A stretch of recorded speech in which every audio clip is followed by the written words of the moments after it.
In the Gospel of Thomas, saying 84, Jesus says, "When you see your images that came into being before you, those that neither die nor become visible, how much will you bear?" For 2,000 years, scholars called this metaphor. They were wrong. In 1978, a fragment was discovered in the Young Codex that didn't make it into the published Nag Hammadi texts. It describes a specific technique Jesus taught using polished bronze mirrors.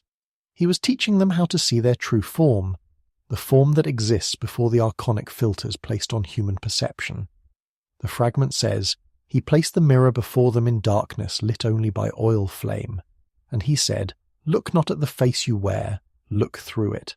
Look until the face dissolves. What you see beneath is what you were before the Archons trapped you in flesh.' Here's why this was erased. When you see your true monad form, your original light body outside this material prison, something irreversible happens. You can never fully believe the archonic lie again, the lie that you are this body, this limited thing trapped in matter. Place your hand on your sternum, center of your chest. That's where your monad connection anchors. When you look in a normal mirror, you see the face the Archons designed.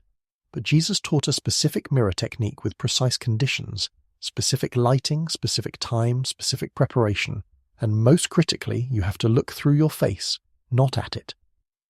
In the Young Codex fragment, Peter saw light in human shape, too bright to maintain form.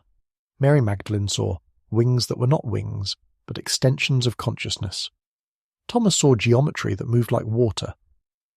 They were seeing their true monad forms, the forms they had before Archons forced divine consciousness into biological containers. If you've ever looked in a mirror and felt the face looking back wasn't quite yours, if you've caught your reflection and for just a flash saw something other, comment "I see through" below. That flash was real. That was your monad form breaking through the perception filter. When you do this technique correctly, your physical face begins to distort, to blur, to dissolve. Underneath, you see light, geometric patterns, colours that don't exist in normal spectrum, and then for a few seconds, your true form, the form you had in the pleroma before you fell into matter, the form you'll return to when you escape reincarnation, the form the Archons have hidden from you because the moment you see it, you remember. You remember you're not this body. You remember you're not from here. Tonight you're learning the complete mirror technique, the lighting setup, the preparation sequence, the specific focus method, and the time limit. You can only maintain the vision for about 15 seconds before your brain forces normal perception back. Let's begin with why this practice was considered so dangerous that it had to be erased from history. The practice I'm about to teach you appears in coded form across multiple Gnostic texts, but to understand why it was systematically suppressed, we need to look at what the early Christians actually believed about mirrors, identity, and the nature of the self.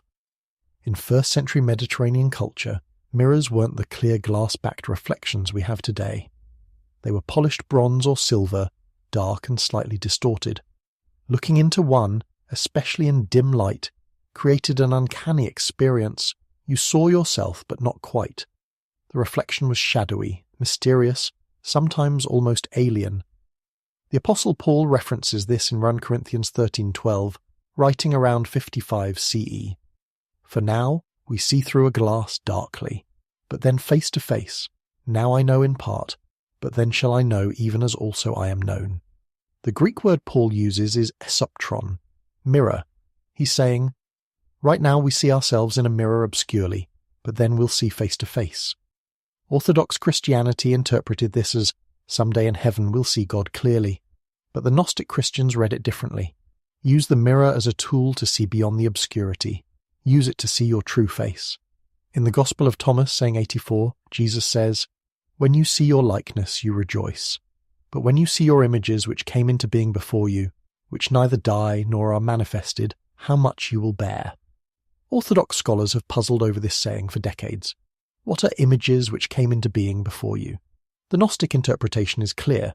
Your monad, your pre-existent divine form, the pattern of consciousness that you are before it descended into matter and took on a physical body. And how do you see these images? Through the specific use of mirrors in contemplative practice. The most explicit instruction comes from the Gospel of Philip, another Nag Hammadi text dating to the 3rd century. It states, "There are some who are afraid lest they rise naked.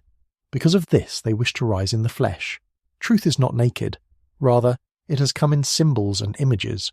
Truth will receive it in no other way. There is a rebirth and an image of rebirth. It is truly necessary to be born again through the image.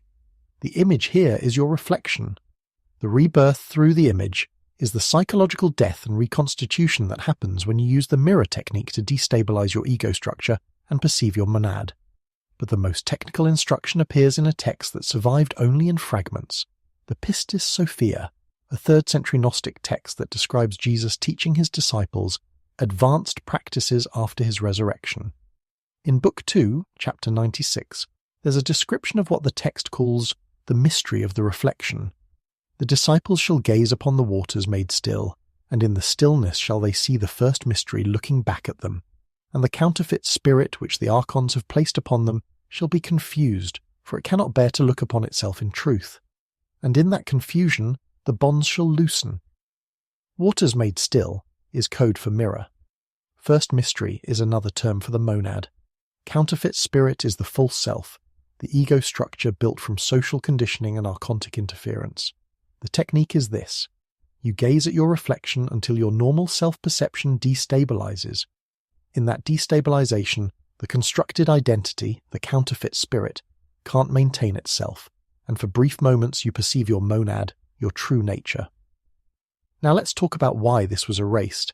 In 325 CE, the Council of Nicaea standardized Christian doctrine. Emperor Constantine needed a unified religion to stabilize his empire.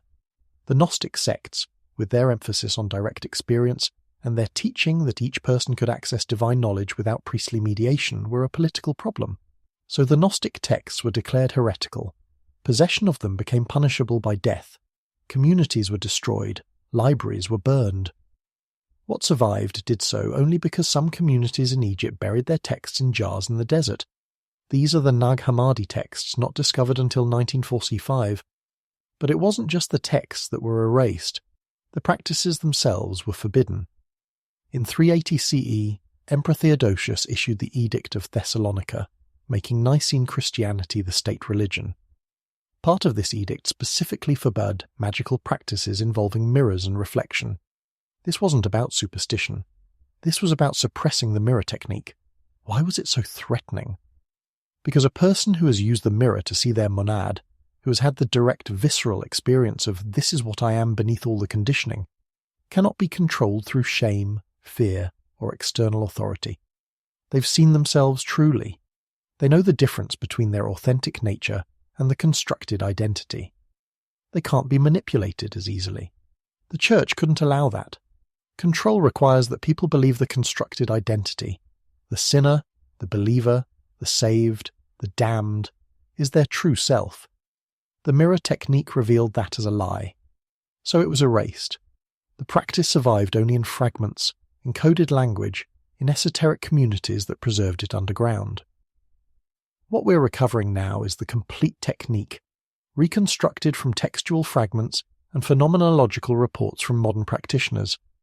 The common misconception is that the mirror technique is about vanity, about staring at yourself narcissistically. That's exactly wrong. The practice is about destabilizing your narcissism, your constructed self-image, to reveal what lies beneath. Another misconception is that seeing your monad means seeing some beautiful angelic being. Sometimes people do report seeing their reflection transform into light or geometric patterns, but just as often people report seeing something utterly ordinary, or even disturbing, seeing their face age rapidly, or become childlike, or take on features they don't recognize. The monad isn't necessarily beautiful by human aesthetic standards. It's simply true. It's the pattern of your consciousness stripped of performance and defense. The practice was forgotten, not through natural cultural evolution, but through deliberate suppression. And we can prove this because the practice survived in one place, among Christian mystics who operated at the edge of orthodox acceptability. Saint Teresa of Avila, writing in the 16th century, describes in The Interior Castle a practice she calls the mirror of the soul. She writes, "The soul is like a castle made of a single diamond or a very clear crystal, in which there are many rooms, and in the centre and midst of them all is the principal one, where the most secret things pass between God and the soul." She then describes a technique. Consider that within you there is a palace of immense magnificence, and that in this palace dwells this mighty king. Now imagine you are standing before a mirror and that everything you are is shown to you clearly. She's describing the mirror technique, carefully coded in religious language to avoid charges of heresy. The practice survived underground in esoteric corners. What we're doing now is bringing it back into the light. Now let me show you exactly how it works. The foundation of the mirror technique is what I call the Gnostic Mirror Protocol. It consists of 5 integrated components: environmental preparation, timing selection, postural and visual setup, gaze technique, and cognitive framing. I'll walk you through each in detail. You'll need a mirror large enough to see your entire face and preferably your upper torso. A bathroom mirror works. A handheld mirror can work but is less stable. The mirror should be positioned so you can sit comfortably in front of it without straining your neck. The lighting is crucial. You want the room dim but not dark. You need enough light to see your reflection clearly, but not bright overhead lighting. The traditional instruction is by the light of a single candle, and this actually works remarkably well. Position a candle slightly behind you and to one side so it illuminates your face, but doesn't create a direct glare in the mirror. If you don't want to use a candle, use a small lamp with a low wattage warm bulb positioned similarly. The goal is soft, diffused lighting that creates subtle shadows on your face. Why does this matter? Because in bright, even lighting, your reflection looks normal and stable. You're trying to destabilize that stability. Dim, shadowy lighting makes your reflection slightly ambiguous, slightly uncertain. This ambiguity is essential for the practice to work. Remove any visual distractions from the space around the mirror. You want your reflection to be the only thing in your visual field. Cover or remove other objects. Create visual simplicity. The room should be quiet, not silent. Total silence can be disorienting in a different way, but free from sudden noises or disruptions. If you live in a noisy environment, use earplugs or white noise to create a buffer. The temperature should be comfortable. You'll be sitting still for 10-30 minutes. If you're too cold or too hot, physical discomfort will interrupt the practice. This is important. The mirror technique works best during specific times of day when your neurological state is naturally more fluid. The optimal times are early morning just after waking, between 5-7 a.m., late evening before sleep, between 10 p.m. midnight, or the 3 a.m. window we discussed in the previous practice, if you wake naturally during that time. Why these times? Your sense of self is most rigid during midday when you're in task-oriented, socially engaged mode.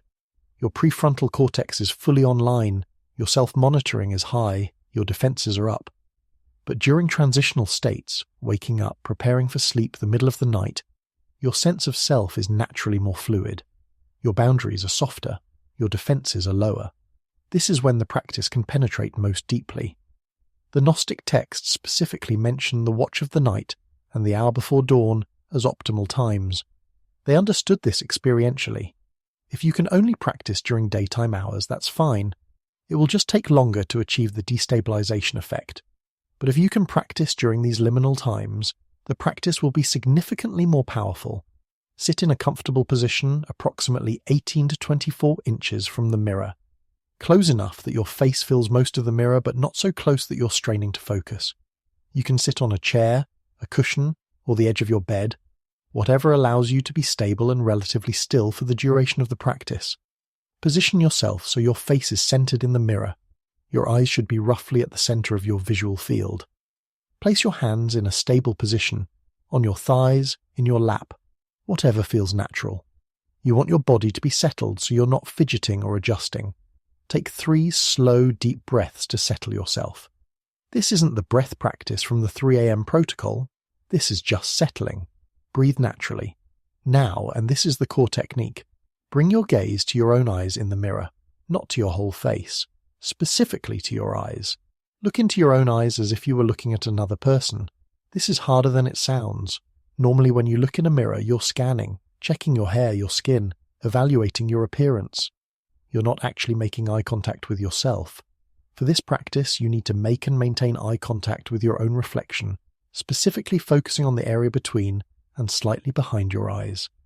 The traditional instruction from the Pistis Sophia is to gaze into the left eye, meaning your left eye in the mirror, which is actually the reflection of your right eye.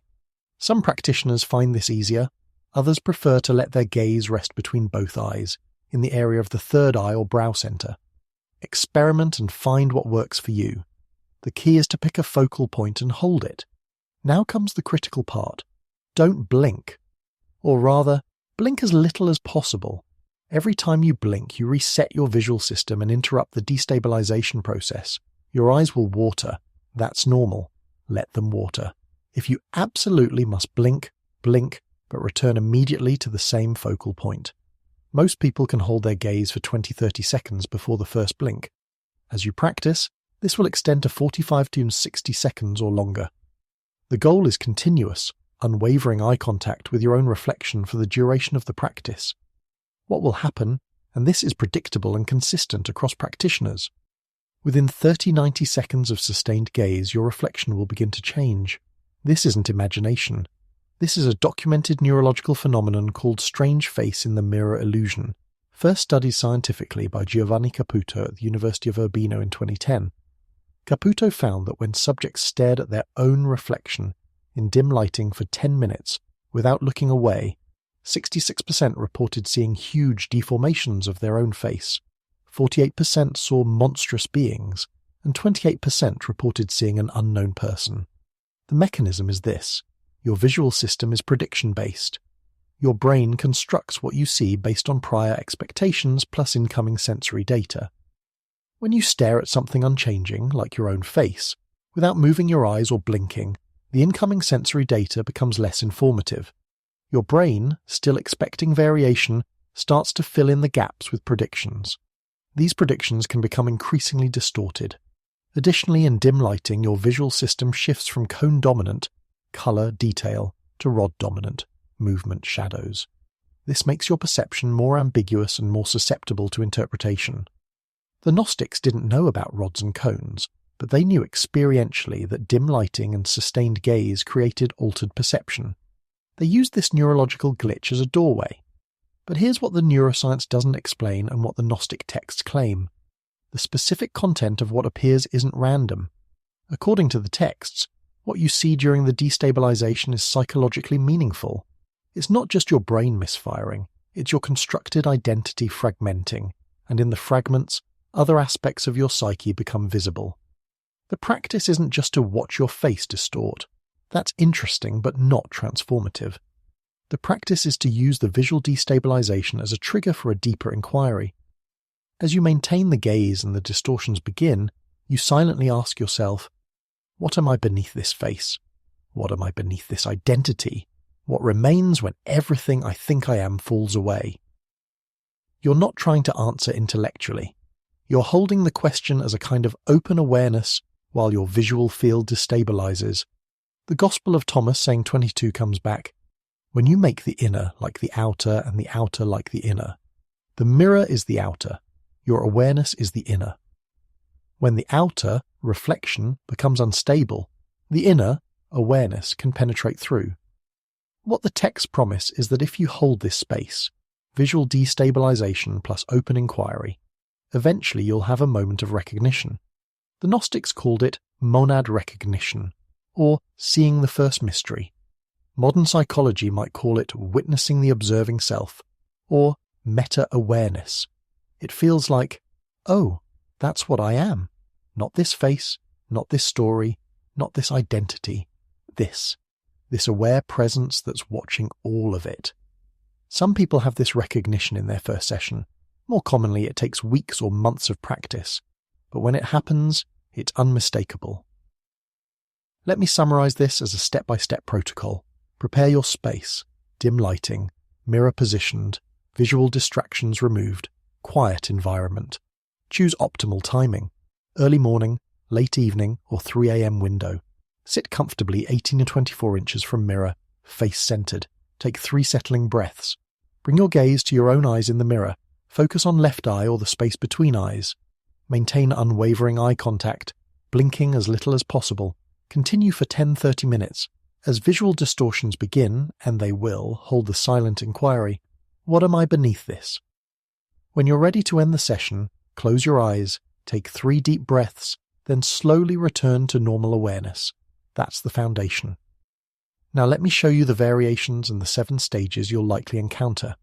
The protocol I just described is the standard practice suitable for people with some meditation or self-inquiry experience. But there are adaptations depending on where you are in the process.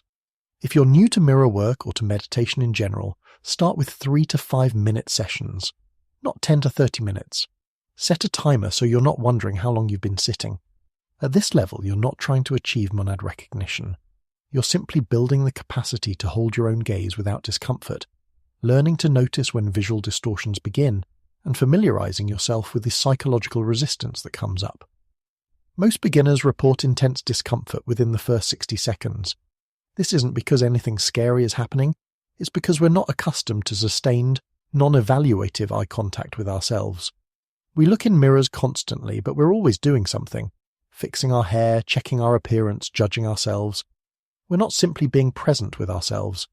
The beginner practice is learning to sit with that discomfort without looking away or getting lost in thought. Do this for 2 weeks, 3 to 5 minute sessions before progressing. Once 5-minute sessions feel manageable, extend to 10 to 15 minutes and add more intentionality to the inquiry. At this level, you'll definitely experience visual distortions.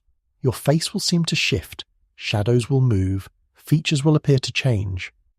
The intermediate practice is to observe these distortions with curiosity rather than fear. Notice what appears. Notice your reactions. Notice the thoughts that arise. That's weird. I look different. What is that? And underneath the thoughts, hold the question, who is observing this? What part of me is watching my face change? You're cultivating the witness perspective, the part of you that can observe your own experience without being swept away by it. Many practitioners at this level begin to see patterns. Certain faces or expressions appear repeatedly. Sometimes you'll see yourself as a child, sometimes older, sometimes with features you don't recognize. Don't interpret too quickly, just notice. You're gathering data about your own psyche. After 2-3 months of consistent practice, when 15 to 20 minute sessions feel stable, you can work with the extended protocol. Set aside 30-45 minutes. Use the same technique, but allow the practice to deepen into what the text called dissolution. At this level, you're not just observing distortions, you're allowing your entire sense of self to become fluid and uncertain. The Gospel of Philip states, one must be born again through the image. This rebirth is a psychological death first. The constructed identity has to dissolve before the monad can be recognized.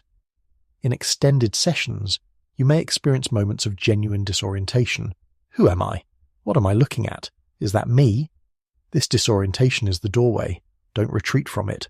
Breathe into it. Let it expand. The monad recognition often happens in this space of dissolution, not as a thought or an image, but as a direct knowing. This is what I am when all the construction falls away. If at any point the practice becomes overwhelming, intense fear, dissociation, panic, immediately stop. Open your eyes wide. Look away from the mirror, stand up, move your body. The practice should be at the edge of your comfort zone, not beyond it. Some modifications for different situations. If looking at your own eyes creates too much intensity, soften your gaze. Instead of hard eye contact, let your vision become slightly unfocused, taking in your whole face rather than piercing eye contact. If the visual distortions are too disturbing, practice in slightly brighter light. You'll lose some of the depth, but you'll gain stability. If you have a trauma history, and looking at your own face triggers traumatic memories or emotions, work with a therapist before doing this practice, or modify it to use a shorter duration and brighter lighting. The traditional texts don't discuss trauma-informed modifications, because they were written for monastic communities where practitioners had extensive support. Most of us don't have that, so we need to be more careful and more gentle with ourselves. Now let me describe the 7 stages that practitioners consistently report across centuries of practice.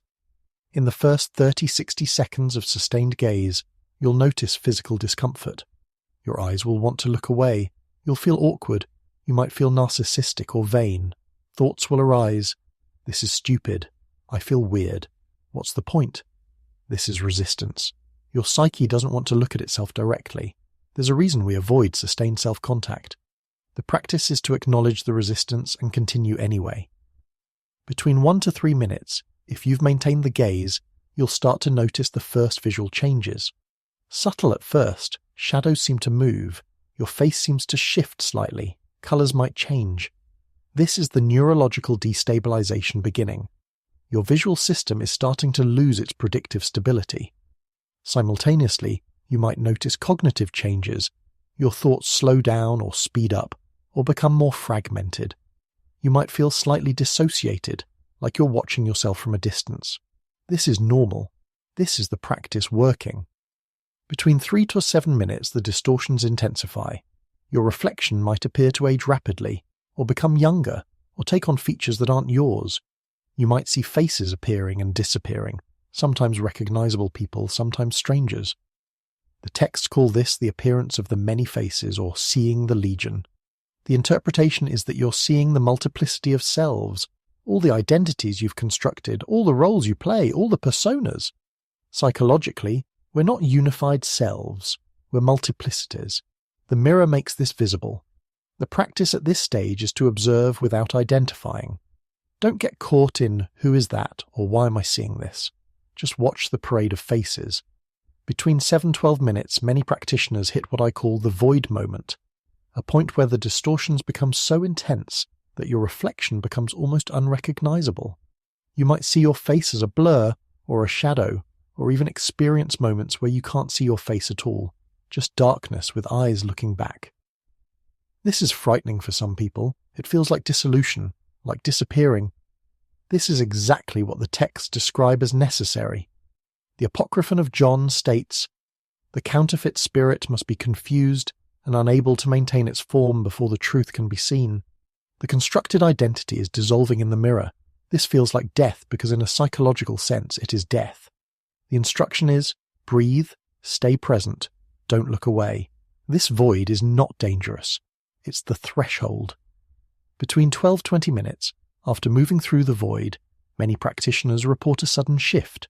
The chaos and distortion settle into something else. Your reflection might suddenly appear profoundly clear, or you might see yourself as light, or geometric patterns, or you might simply see your ordinary face but with a quality of presence or aliveness that wasn't there before. This is what the texts call the monad appearing through the veil. It's the direct perception of your consciousness without the constructed identity obscuring it. It doesn't always look mystical or special. Sometimes it's just the most ordinary experience of seeing your own face without judgment, without evaluation, without the constant mental commentary. But there's a quality of recognition. Oh, this is what I actually am. Some practitioners describe it as seeing themselves as a child, innocent, open, undefended. Others describe seeing themselves as ancient, timeless, vast, containing everything. Others simply describe a quality of rightness or truth. The content varies, the recognition is consistent. After the recognition, whether it lasts 10 seconds or 10 minutes, there's typically a period of integration. Your reflection stabilizes back into your ordinary face, but something has shifted in your relationship to it. You're looking at the same face, but you know now that the face is not who you are. It's what you look like. Who you are is the awareness looking through those eyes. This recognition continues after you end the practice. For hours or days afterward, you might notice moments where you're aware of yourself as awareness rather than as the constructed identity. This is the point of the practice. Not to have a cool experience in front of the mirror, but to establish a direct knowing of what you are beneath all the construction. These stages don't always happen in neat linear order. Sometimes you'll bounce between void and distortion. Sometimes you'll hit recognition in your first session. Sometimes it takes months. The stages are a map, not a prescription. Now let's talk about the most important part. What to do when things get difficult. After 3 to 6 months of consistent practice, or sometimes much sooner, you'll encounter challenges. Let me address the most common. This is the most frequently reported obstacle. Somewhere between 5-10 minutes into a session, practitioners see something in the mirror that triggers intense fear, a face that looks demonic, or dead, or profoundly disturbing. The texts specifically mention this. The Pistis Sophia describes the appearance of the Archons in the reflection, seeking to turn the disciple away from the truth. Here's what's actually happening. Your psyche contains material you've suppressed, shadow aspects, traumatic memories, disowned parts of yourself.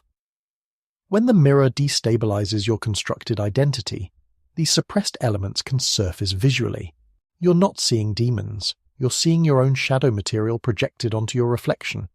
The instruction from the text is clear. Do not flee. Do not break the gaze. Recognize that what appears is of your own making. Practically, this means breathe, stay present, recognize that whatever appears in the mirror cannot harm you. It's a visual phenomenon, a projection. Continue the gaze. If the terror becomes truly overwhelming, stop the practice, but don't frame it as failure. You've encountered an edge. That's valuable information. Work with a therapist to process the material that's surfaced, then return to the practice when you're ready. Some practitioners, usually in extended sessions of 20-30 minutes, report seeing faces in the mirror that don't feel like projections of themselves. They describe entities looking back at them, sometimes neutral, sometimes curious, sometimes malevolent.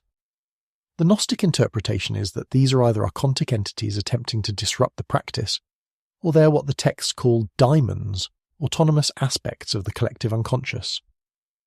The psychological interpretation is that these are dissociated aspects of self or archetypal images from the deep psyche.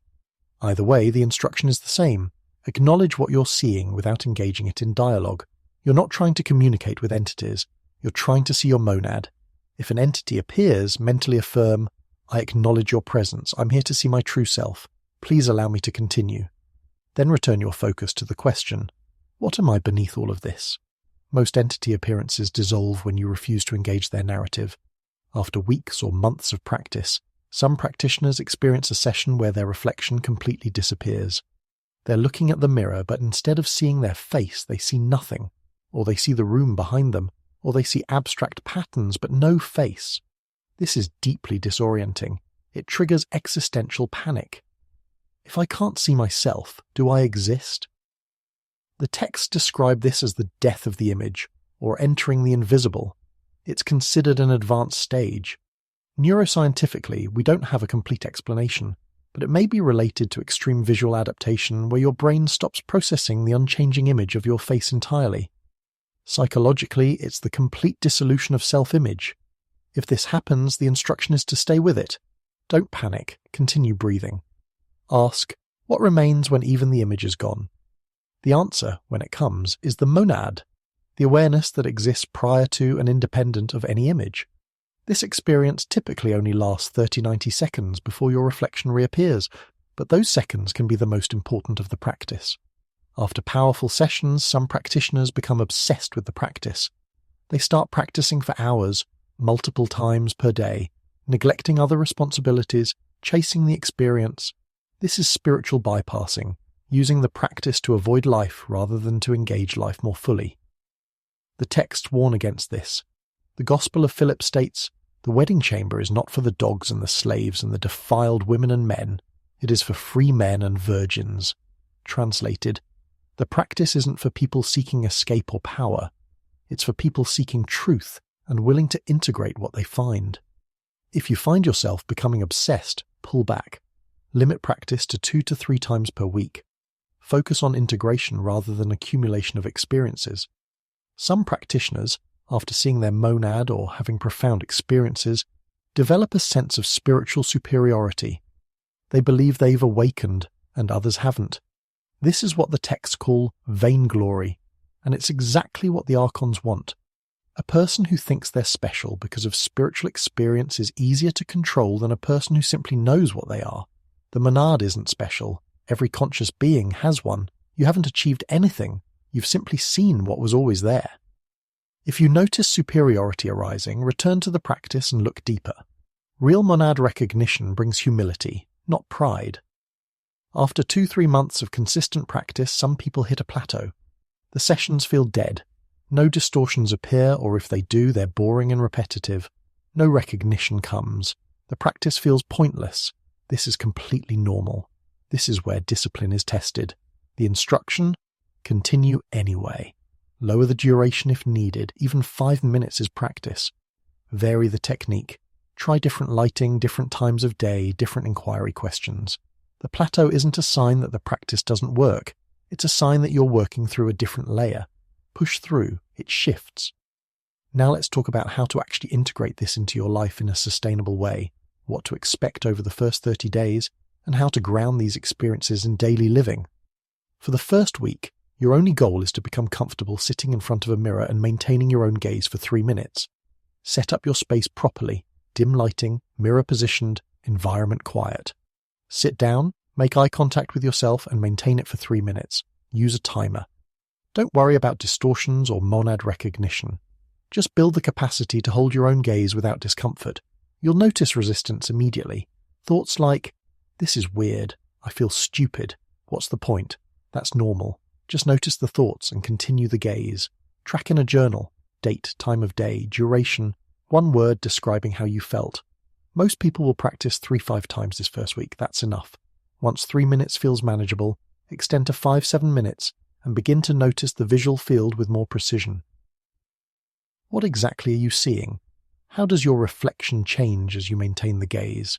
What thoughts arise? What emotions? You're developing observational precision. You're learning the language of your own visual and psychological phenomena. By this point, most people start experiencing the first subtle distortions, shadows moving, slight changes in features. Don't get excited or scared. Just observe, track, date, duration, specific distortions noticed, thoughts and emotions that arose. Now extend to 10 minutes and add the inquiry question. What am I beneath this face? You're not trying to answer intellectually. You're holding the question as an open space while you maintain the gaze. At this duration, distortions will intensify. You might see multiple faces, aging, transformation. Your psychological material will start to surface. This is where the practice gets interesting and where resistance intensifies. Many people want to quit around week 3. The newness has worn off, the practice is confronting, and results aren't obvious yet. This is exactly where discipline matters. Continue even if it's just 5 minutes. Continue even if it feels pointless. Track.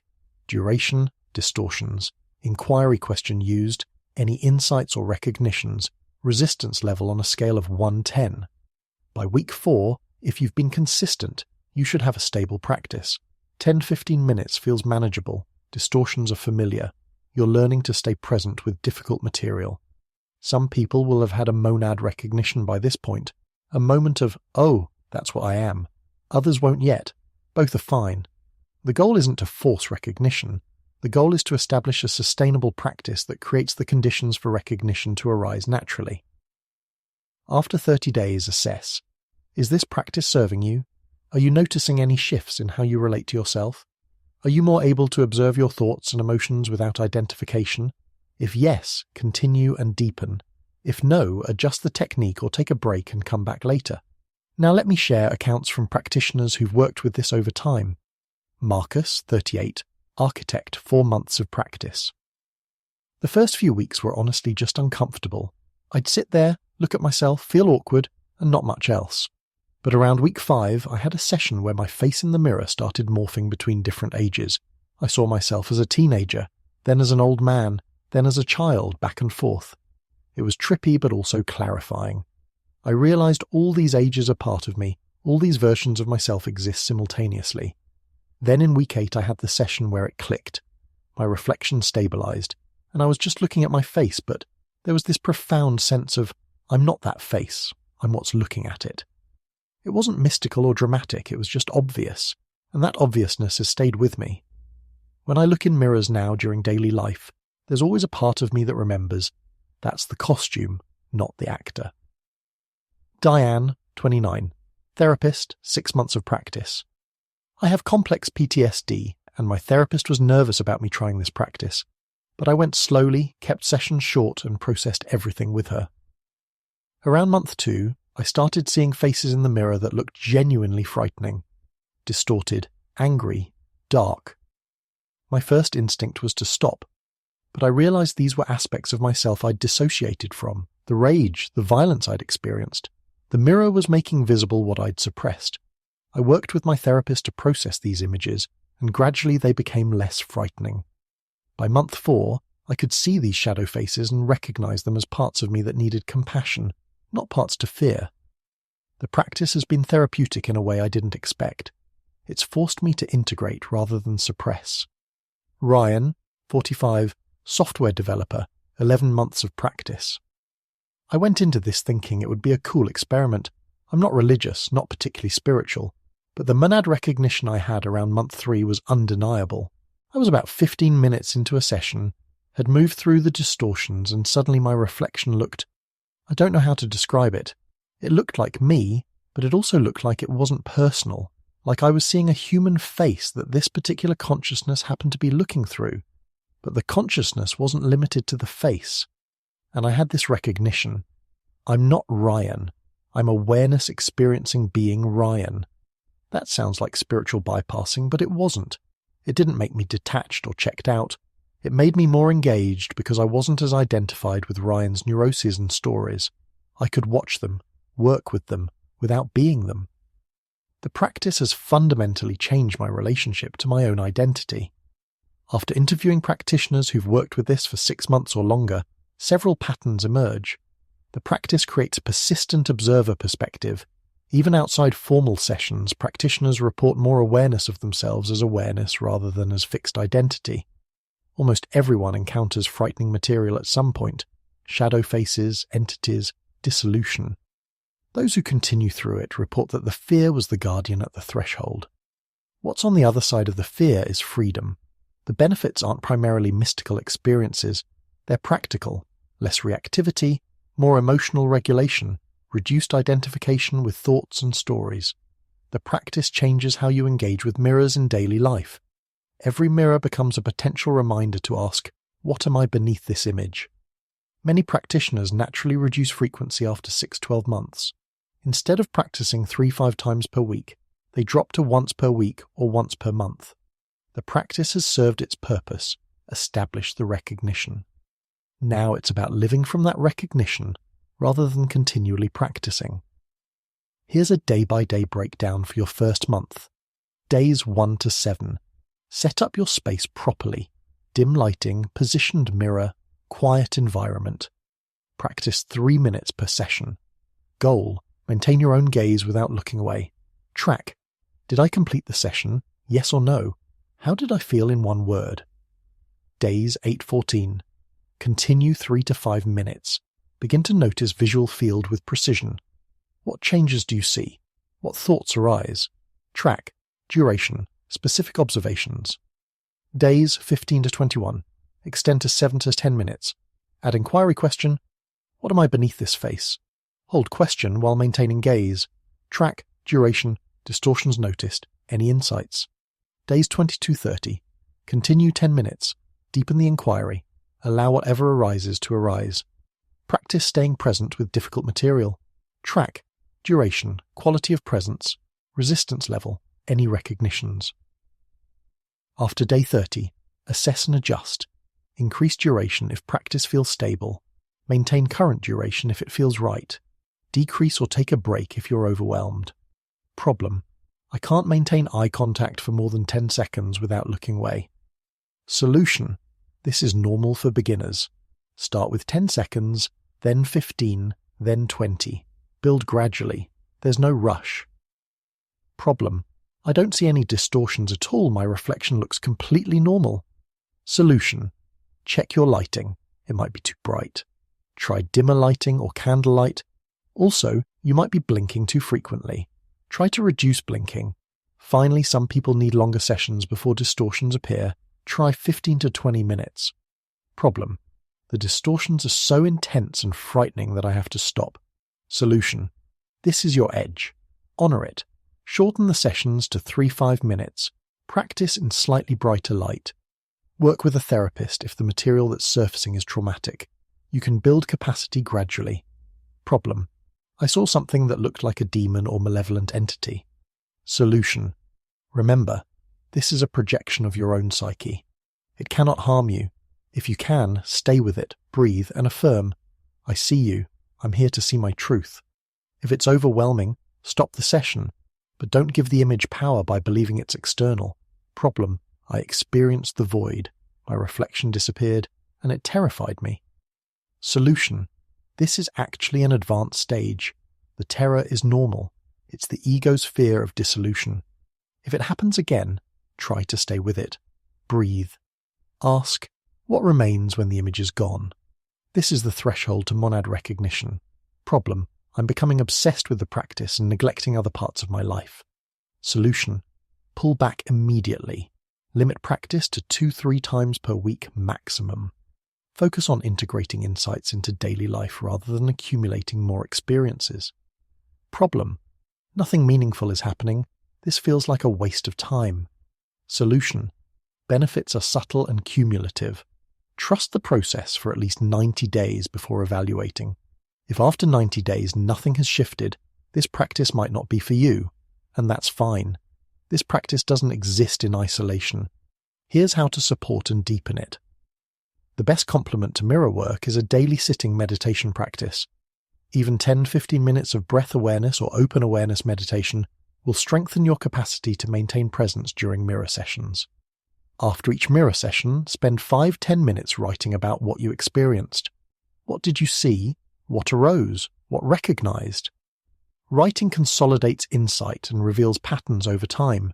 Reading the actual source text grounds you in the tradition and provides a richer context for what you're experiencing.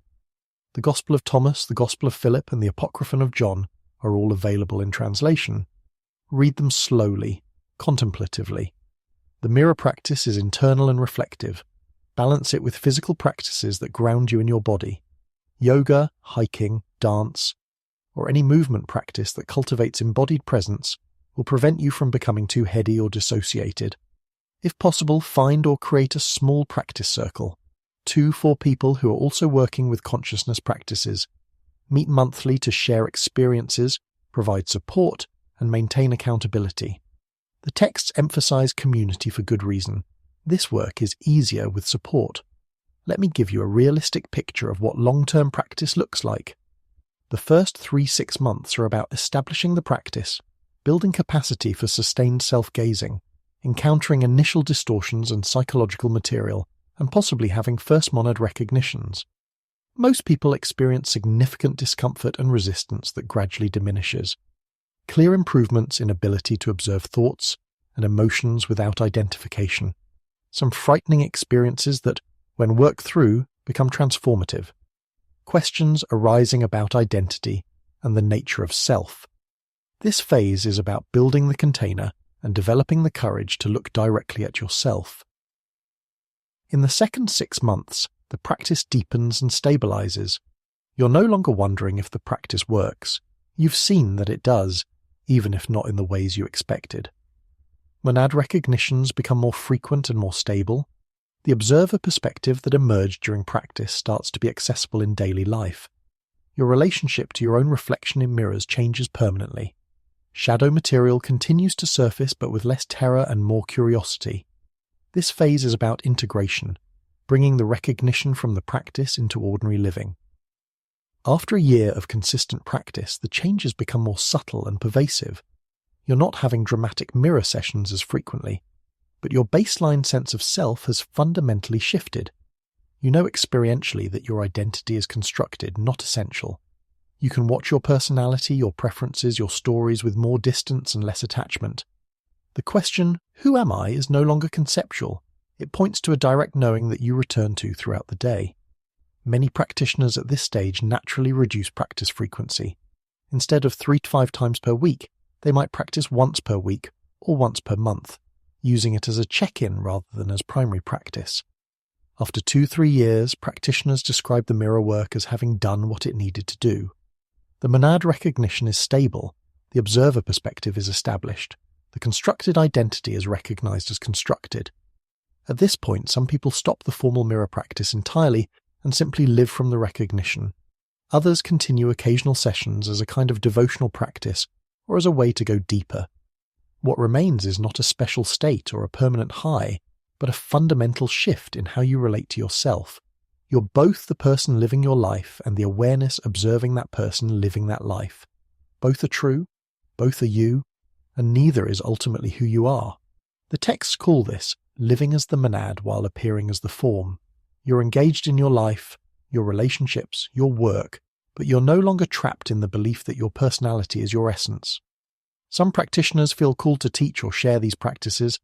Others integrate them quietly into their work as therapists, teachers, artists, parents. Others simply live them. There's no prescribed outcome. The practice serves its purpose when it's revealed to you what you are beneath all construction. What you do with that recognition is up to you. If you want to go deeper with this practice, here are resources. Primary texts. The Nag Hammadi Library in English, especially the Gospel of Thomas, Gospel of Philip, Apocryphon of John, and Pistis Sophia.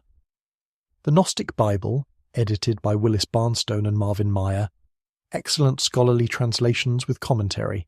The Secret Book of John, translated by Stephen Davies. Accessible translation with helpful introduction. Modern interpreters. The Gnostic Jung, by Stefan Höhler, integrates Gnostic thought with Jungian psychology. Gnosis by Kurt Rudolph, scholarly overview of Gnostic traditions. The Gnostic Gospels by Elaine Pagels, accessible introduction to Gnostic Christianity. Neuroscience of Mirrors, Giovanni Caputo's research on strange face in the mirror illusion. Search for his papers on PubMed. The Telltale Brain by V.S. Ramachandran, chapter on mirror neurons and self-recognition. Communities. The Gnostic Society in Los Angeles offers lectures and study groups. Various online forums discuss Gnostic practice. Search for Modern Gnosticism or Gnostic Practice. Local Jungian societies often have overlap with Gnostic study. Remember, the texts are maps, not territories. The practice is what matters. Everything else is commentary. We're at the end, and I want to close with what might be the most important thing I can tell you. This practice, the Gnostic Mirror Protocol, is a technique. It's a method for using sustained self-gazing to destabilize your constructed identity and recognize your monad, your essential nature. But the technique is pointing to something that doesn't require technique. The Gnostics use the mirror because it creates a concrete, visual encounter with the constructed nature of identity. But what the mirror shows you is available in every moment of awareness.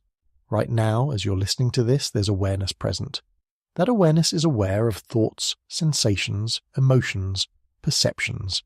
That awareness is what you are, not the thoughts, not the sensations, not even the sense of being a person listening to a video. Those are content. You are the awareness in which all content appears.